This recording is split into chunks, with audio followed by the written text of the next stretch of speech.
Hello students, জ্ঞানজ্যোতি coaching সেন্টারের পক্ষ থেকে তোমাদের সকলকে জানাই আরো একবার স্বাগত। তো স্টুডেন্টস, আজকের ক্লাসে আমরা যে বিষয় নিয়ে আলোচনা করব তা হলো জালিয়ানওয়ালাবাগ হত্যাকাণ্ড নিয়ে। ঠিক আছে, তো এটি হলো অসহযোগ আন্দোলনের এক অন্যতম প্রধান কারণ। ঠিক আছে, তো আলোচনা শুরু করার পূর্বে তোমাদের বলে রাখি যে তোমরা যারা যারা বিকেইউ বা বাঁকুড়া ইউনিভার্সিটির অন্তর্গত 5th সেমিস্টারে রয়েছে, তোমাদের যাদের যাদের মেজর হিস্ট্রি রয়েছে তাদের পেপার 9-এর একটি গুরুত্বপূর্ণ টপিক নিয়ে আজকে আমরা আলোচনা করব। তো চলো দেরি না করে আমরা আজকের আলোচনা শুরু করি। তো আলোচনা শুরু করার পূর্বে তোমাদের একটা ছোট্ট ইনফরমেশন দিয়ে রাখি যে তোমরা স্ক্রিনে দুটো নাম্বার দেখতে পাচ্ছ, এই দুটো নাম্বার হলো আমাদের জ্ঞানজ্যোতি কোচিং সেন্টারের অফিসিয়াল হেল্পলাইন নাম্বার। তো তোমরা যারা যারা ভাবছো তোমরা আমাদের সাথে অনলাইনে যুক্ত হবে, ক্লাস করবে, নোটস পত্র থেকে শুরু করে সাজেশন সমস্ত কিছুর হেল্প নেবে, তোমরা কিন্তু এই দুটো নম্বরের মধ্যে যে কোনো একটিতে যোগাযোগ করে আমাদের সাথে যুক্ত হতে পারো। এছাড়া তোমাদের কোর্স ফিটা বলে রাখি যে তোমরা যারা যারা 5th সেমিস্টারে রয়েছে তোমাদের জন্য যে কোর্স ফিটা রাখা হয়েছে সেটা রাখা হয়েছে কেবলমাত্র 599 রুপিস। তো এই 599 রুপিস তোমাদের কিন্তু মান্থলি ওয়াইজ পে করতে হবে না, কেবলমাত্র একবার পে করার মাধ্যমে তোমরা কিন্তু আমাদের সাথে সরাসরি যুক্ত হয়ে যেতে পারো। তো চলো আর দেরি না করে আমরা আজকের আলোচনা শুরু করি। তো আজকের আলোচনার বিষয় হলো কি, জালিয়ানওয়ালাবাগের হত্যাকাণ্ড। ঠিক আছে, তো এই ক্ষেত্রে বলা যায় যে কুখ্যাত রাওলাট আইনের বিরুদ্ধে প্রতিবাদ করার কারণে ইংরেজ সরকার পাঞ্জাবের দুই কংগ্রেসি নেতা ডক্টর সত্যপাল ও ডক্টর সৈফুদ্দিন কিচলুকে গ্রেপ্তার করে। ঠিক আছে, তো আগের ক্লাসে আমরা আলোচনা করেছি রাওলাট আইন কি। তো যখন রাওলাট আইন পাশ করা হয় তখন এই আইনের বিরুদ্ধে কিন্তু ভারতের প্রায় সকল নাগরিক বলা যায় যে প্রতিবাদ করে। ঠিক তেমনি পাঞ্জাবের দুজন কংগ্রেসি নেতা যেমন ডক্টর সত্যপাল ও সৈফুদ্দিন কিচলু এই আইনের প্রতিবাদ করে। তো এই আইনের প্রতিবাদ করলে পাঞ্জাবের এই দুজন কংগ্রেসি নেতাকে কি করা হয়, গ্রেপ্তার করা হয়। ঠিক আছে, এবং এর সাথে সাথেও ওই দিনই ব্রিটিশ সরকার গান্ধীজিকেও গ্রেপ্তার করলে সমগ্র পাঞ্জাব অশান্ত ও উত্তাল হয়ে ওঠে। তো তাদের সাথে সাথে কংগ্রেসের যে অন্যতম প্রধান নেতা তাকে অর্থাৎ গান্ধীজিকে কি করা হয়, গ্রেপ্তার করে নেওয়া হয়, যার ফলে পাঞ্জাবে কি দেখা যায়, অশান্ত বা সমগ্র জনগণ ক্ষুব্ধ হয়ে ওঠে। ঠিক আছে, তো অমৃতসরের শাসনকর্তা জেনারেল ডায়ার অমৃতসরের সভা সমিতির ওপর কি করে, নিষেধাজ্ঞা জারি করেন।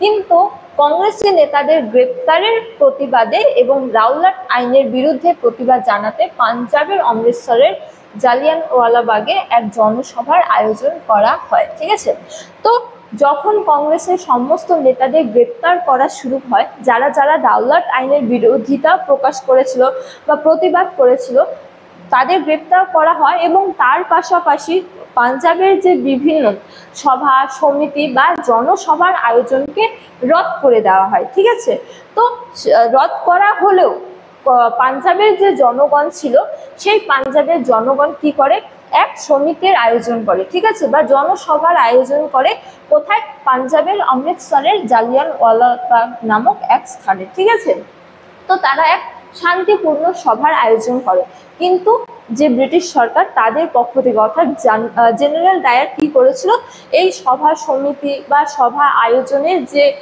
অধিকার সেগুলোকে রদ করে দেয় বা সেগুলো নিষিদ্ধ করে দেয়। তা সত্ত্বেও পাঞ্জাবের যে জনগণ ছিল তারা কিন্তু এক শান্তিপূর্ণ সভার আয়োজন করেছিল। ঠিক আছে, কত খ্রিস্টাব্দে, 1919 খ্রিস্টাব্দের 13 এপ্রিল। তো প্রায় 10,000 নিরস্ত্র মানুষ এই প্রতিবাদ সভায় জমায়েত হয়। 10,000-এর মতো মানুষ এই সভায় অংশগ্রহণ করেছিল। ঠিক আছে, নিরস্ত্রভাবে।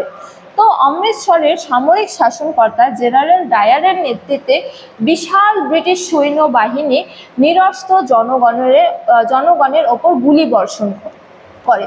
তো তারা শান্তিপূর্ণভাবে সভার আয়োজন করেছিল জালিয়ানওয়ালাবাগে, কিন্তু জেনারেল ডায়ার কি করে, এই সমস্ত সভায় যতজন মানুষ অংশগ্রহণ করেছিল তাদের ওপর গুলি বর্ষণ করার আদেশ দেন, যার ফলে যে সমস্ত মানুষেরা এই সভায় আয়োজন করেছিল বা অংশগ্রহণ করেছিল তাদের উপর নির্বিচারে গুলি বর্ষণ করা হয়। ঠিক আছে, কার নেতৃত্বে বা কার আদেশে, জেনারেল ডায়ারের আদেশে, যিনি পাঞ্জাবের শাসনকর্তা ছিলেন। তো এর ফলে কি হয়ে যায়, নিরস্ত্র জনগণের ওপর কি করা হয়, গুলি বর্ষণ করা হয়। ঠিক আছে, যার ফলে সরকারি মতামতে এই হত্যাকাণ্ডে 379 জন লোক নিহত হয় এবং 1200 লোক আহত হয়। কিন্তু বেসরকারি মতে, ঠিক আছে, বেসরকারি মতে বেশ কয়েক হাজার লোক নিহত হয় বা মারা যায়। তো সরকারিভাবে বলা হয় যে খুব কম মানুষই মারা যায়, খুব কম মানুষ আহত হয়, কিন্তু যদি বেসরকারিভাবে দেখি তাহলে দেখা যায় যে কয়েক হাজার মানুষ এর ফলে, এই ঘটনার ফলে মারা যায়। তো এই যে পাঞ্জাবের এই যে ঘটনা, এই ঘটনা কি নামে পরিচিত, জালিয়ানওয়ালাবাগ হত্যাকাণ্ড নামে পরিচিত। ঠিক আছে, এবং সান্ধ্য আইন জারি করে আহতদের চিকিৎসার সুযোগ কেড়ে নেওয়া হয় এবং এর পাশাপাশি যে সমস্ত মানুষরা আহত হয়েছিল এই গুলি বর্ষণের ফলে তাদের চিকিৎসার আইনও ব্রিটিশ সরকার খর্ব করে দেয় বা কেড়ে নেয়। ঠিক আছে, অধিকার কেড়ে নেয়। তো এই বর্বর হত্যাকাণ্ড সারা পৃথিবীতে স্তম্ভিত হয়ে যায়। তো এই যে ঘটনা, অর্থাৎ রাওলাট আইনের বিরোধিতা করার ফলে কংগ্রেসের নেতাদের গ্রেপ্তার এবং তার পাশাপাশি রাওলাট আইনের বিরুদ্ধে পাঞ্জাবের অমৃতসরের জালিয়ানওয়ালাবাগ নামক এক স্থানে যখন শান্তিপূর্ণ সভার আয়োজন করা হয় পাঞ্জাবের জনগণের দ্বারা, এই শান্তিপূর্ণ সভায় জেনারেল ডায়ার কি করে, গুলি বর্ষণের আদেশ দেয়। ঠিক আছে, এবং গুলি বর্ষণের ফলস্বরূপ এই যে শান্তিপূর্ণ আয়োজন ছিল, সভার আয়োজন ছিল, এই সভায় অংশগ্রহণকারী বহু মানুষ আহত হয় এবং বহু মানুষ কিন্তু নিহত হয়। তো পাঞ্জাবের এই যে ঘটনা, এই ঘটনায় কি নামে পরিচিত, জালিয়ানওয়ালাবাগ হত্যাকাণ্ড নামে পরিচিত। ঠিক আছে, তো এই ঘটনার ফলে রবীন্দ্রনাথ ঘৃণা ভরে ইংরেজদের দেওয়া নাইট উপাধি কি করে দেয়, প্রত্যাখ্যান করে দেন। ঠিক আছে, তো এটা বারবার এই প্রশ্ন দেখা যায় যে রবীন্দ্রনাথ কোন ঘটনার পর তার নাইট উপাধি পরিত্যাগ করেছিলেন, তা হলো, ঠিক আছে, জালিয়ানওয়ালাবাগের হত্যাকাণ্ড। ঠিক আছে, তো শেষ পর্যন্ত জনরোষ থেকে রক্ষার জন্য যে ডায়ারকে ইংল্যান্ডে ফিরিয়ে আনা হয় এবং গান্ধীজি ইয়ং ইন্ডিয়া পত্রিকাতে লেখেন যে this satanic government can not be mended, it must be ended. এই শয়তান সরকারের সংশোধন অসম্ভব, একে ধ্বংস করতেই হবে। ঠিক আছে, তো এই যে ঘটনা ব্রিটিশ সরকারের এক হিংস্রপূর্ণ ঘটনা, এই ঘটনার ফলে গান্ধীজি প্রথম বলেছিলেন যে এই সরকারকে আর সহ্য করা যাবে না,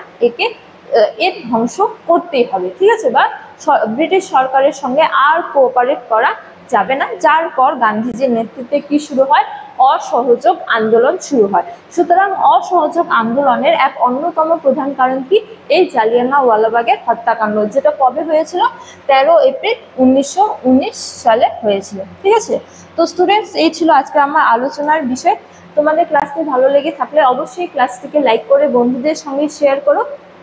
তো আজকের আমার আলোচনার ক্লাস এতটাই, তোমাদের সাথে দেখা হবে পরবর্তী ক্লাসে। ততক্ষণ তোমরা সকলেই ভালো থাকো, সুস্থ থাকো। Thank you.